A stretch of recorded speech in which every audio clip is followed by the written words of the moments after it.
So the question, why I'm not Catholic? Well, because I haven't started OCIA yet. I am inquiring. That's a good reason. So as I continue down this path, what are some, if you will, do's and don'ts as far as what activities I should be participating in, how I should be praying? My wife and I happen to attend a Protestant church, so curious to know about where I should be sending my tithes, things of that nature, and also just how to, engage my wife. This is something that I brought to her attention. She supports my relationship with God. I don't believe, at least not now, that she would want to go through OCIA with me. So really, I'm looking for prayers and guidance as far as what I should do, what I shouldn't do. Very good question, and I like the context you gave. You're coming from a Protestant background, and then even about the whole relational context with your wife. I think in terms of do's and don'ts, I'm going to break this up mentally into a few different categories. One are going to be books, and then we've got prayers, then we've got overall practices, because it will be a spiritual journey, and you will hit some obstacles along the way, almost guaranteed. So in terms of books you can read, it can be helpful to have books that take a sort of overview level. And I would suggest a few in particular. Trent Horn's Why We're Catholic is an obvious one. If you stay on the line, we'd be happy to send it to you. Bishop Robert Barron's book, Catholicism, I think is a very nice overview of just like what it is to be Catholic. Additionally, a book that I would recommend partly for you and partly for your wife would be Scott and Kimberly Hahn's book, Rome Sweet Home. And I mention that because he was ready to become Catholic before his wife was. Brilliant. I mean, he is, I'd like to say he stands alone. It's really like Han Solo. I mean, he is one of a kind. His book I've found very helpful for couples where one is ready to go before the other one is, because one of the things he had to stop himself from doing was being really pushy about kind of the argumentative side. And I've known a lot of theological nerd guys who were married to women who were not as nerdy about theology or as enthusiastic about upending their life to become Catholic, or as enthusiastic about reading 20 books on being Catholic. I know that's not everybody's journey, but if you find that resonates with you at all, that book I've found to be helpful on both parties' side of how they kind of live out that experience where one person may be ready and the other one isn't. In addition, it's a great resource for a lot of other reasons. So that's kind of the book list. Second, in terms of prayers, entering into the life of the church and the life of prayer in that way can be really rich. But I will give you a don't right out the gate, which is don't feel the need to do everything and don't exhaust yourself. Like if you get a gym membership on January 1st and your desire is, okay, I need to use every equipment in here, every piece of equipment, you will by January, say 7th, be like, I don't ever want to go back to the gym, because you'll just worn yourself out. There are a lot of good, beautiful, rich things that the church has to offer. There's a storehouse, a real treasury when it comes to the spiritual gifts, including 2,000 years of really good prayers. And you can feel like you're not doing enough by not doing all of them. And that's actually not a good place to be. So you need to discern what are the things I can realistically say yes to and make sort of a part of my life. And then the last thing doesn't neatly fall into either the prayer or book category, but finding Catholics who you respect and can have like shared life with and like friendship with, it can be really huge. Because what happens to a lot of people is that they become intellectually convinced. And then especially if you're in a bigger, I don't know where in St. Louis you're at, but if you're at one of the bigger parishes, sometimes they can feel kind of anonymous because there's a lot of stuff going on. And it's like being a newcomer to a big city where if you're not really intentional, you can sort of slip through the cracks. So that's a lot. I know I kind of dumped a lot there. I'm curious about your thoughts, or if there's any part of that went unanswered that you'd like me to maybe explain a little more about. Again, the practical was, relationship with my wife, and she surprised me with a lot of questions that she's asked, and I said, okay, we're going to research this together, or I'm going to research it and give you a more thorough answer than I can provide off the top of my head. Yeah. And I never want to be pushy, and that's one thing I really feel called that I need to kind of slow my roll. But in terms of attending Mass, and again, currently tied to the church that we attend. Oh, right. Yeah. Things like that. It happens. Yeah, it happens to be a Pentecostal church. I am not a member of the church. That was my choice. That was some theological points that I disagreed with. But, do I continue to attend the church with my wife? Because I don't want to drive a wedge between us.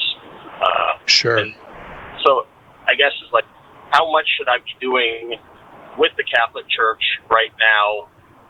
What do I need to distance myself from with the current church I attend? So a lot of the practical, as I said earlier, the do's and don'ts. Okay, that's very helpful. So first, I think you're already doing the right thing when you're moving at the speed of your wife's interest and of questions, and you're validating those questions, and then you're looking for answers.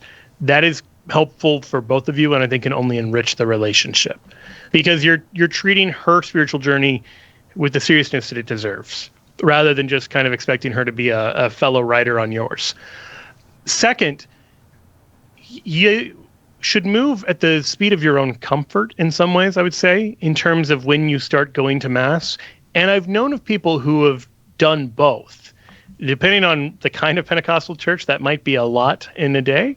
But I've known couples where, because they're not on the same boat and because there was nothing heretical necessarily being taught at the Protestant service, they would do both. You're definitely going to want Mass to be a major part of your life before you finally become Catholic. But again, you don't have to do everything all at once. And so at this point in your life, you're not yet bound by, the weekly obligation to go to Mass. That will be something you're bound by once you become Catholic, God willing. And so growing towards that becoming just part of your regular routine is really important. Now, again, it may be a situation where that means your wife goes alone to the Pentecostal church, or it may mean that you're going to both. It might be something that you have to kind of work out with her. Maybe you go with her sometime, and you have to sort of respect one another's consciences in this. If she doesn't feel comfortable going to the Catholic Church, or if you don't feel comfortable continuing to go to the Pentecostal church, there's a need for real mutual respect for one another in terms of that journey. And it seems like you're off to a good start there. I would just continue to be mindful of not pressuring either of you to do something you can't in good conscience do, kind of in the name of marital unity. There's a lot of stuff that you want to kind of hold on to there. And part of, I think, keeping the relationship in a healthy place will be having that mutual respect and freedom from one another. Pentecostals, it depends on a lot of situations, but one way to think about it is this. Every Pentecostal I've known has taken miracles very seriously. And so when you explain the Eucharist and explain that there is this real miracle, that Jesus Christ is being made bodily present, I have found overwhelmingly Pentecostals don't have a lot of the built-up opposition to the idea of a miracle that a lot of other Christians do. They, some Christians are, they are not continuationists. They're cessationists. They think miracles stopped in the first century. So the idea of any miracle on earth is weird to them.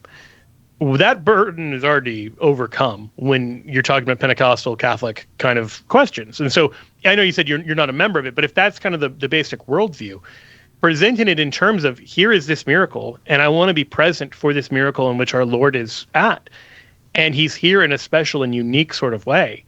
Hopefully that framework will be helpful for her as kind of a practical thing. In terms of tithing, again, you will, once you're Catholic, have an obligation to assist in the upkeep of the church. Technically, the Catholic Church doesn't have a strict 10% rule. That's all coming from the Old Testament, but that is a good model for what you're giving. You do have a duty and justice to help build up the church, and what that looks like for every individual is something you have to spiritually discern. So that'll be something else that, as you're moving forward at some point, you will want to be financially assisting the church, but it is not, some Protestant schools of thought claim that there's still like a strict 10%. That is actually not something that historically has been taught by the Catholic Church, because it's not something that we find explicitly in the New Testament. But it is nevertheless a good model and guide. I don't know. Does that help, Ryan?